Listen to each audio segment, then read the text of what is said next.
Hi, இன்றைக்கி நம்ம சேனலில் என்ன ரெசிபி பார்த்திங்கன்னா சிக்கன் உப்பு கறி தான் செய்ய போகிறோம். எப்படி செய்யலான்னு பார்க்கலாமா? வாங்க பார்க்கலாம்.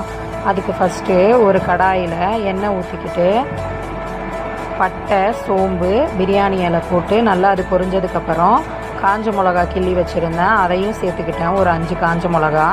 அதுக்கப்புறம் பெரிய வெங்காயம் குட்டி குட்டியாக வெட்டி வச்சுருந்தேன், அதையும் சேர்த்துக்கிட்டேன். நல்லா அதை கோல்டன் ப்ரௌன் ஆகிற வரைக்கும் வதக்கி எடுத்துக்கணும்.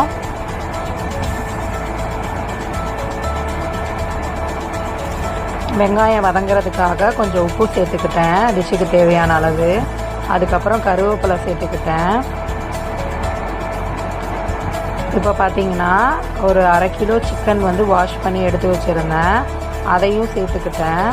நல்லா இதை ட்ரையாக நம்ம செய்ய போகிறோம். தண்ணி எதுவுமே ஆட் பண்ணக்கூடாது இந்த சிக்கனுக்கு. ஈரலும் கூட சேர்த்துருந்தேன், என்னோடய பையனுக்கு பிடிக்குன்றதுக்காக. நல்லா இதை நம்ம தண்ணி எதுவும் சேர்க்காமல் அதிலேயே வதக்கணும். சிக்கன் தண்ணி விடும். அந்த தண்ணி லைட்டாக வற்றினதுக்கப்புறம் மஞ்சத்தூள் போட்டுக்கிட்டேன். கூடவே காரத்தூள் 1 ஸ்பூன் சேர்த்துக்கிட்டேன். உங்களுக்கு எவ்வளோ காரம் வேணுமோ அதுக்கேற்ற மாதிரி நீங்கள் சேர்த்துக்கோங்க. நான் காரம் நிறையா சாப்பிடுவோம். இந்த டிஷ் காரமாக செஞ்சால் தான் நல்லாயிருக்கும், அதனால நான் எக்ஸ்ட்ரா சேர்த்துக்கிட்டேன். வீட்டிலே அரைச்ச குழம்பு மிளகாத்தூள் 1 ஸ்பூன் சேர்த்துக்கிட்டேன். அதையும் நல்லா சேர்த்து மசாலா வாசனை போகிற வரைக்கும் நல்லா வதக்கிக்கணும். இது ரெட் சில்லி ஃப்ளேக்ஸு. இது நான் கடாயில் ஆல்ரெடி காஞ்ச மிளகாவை வதக்கி வறுத்து அரைச்சி வச்சுருக்கேன். இது இந்த டிஷ்ஷுக்கு இதுதான் டேஸ்ட்டே கொடுக்கும்.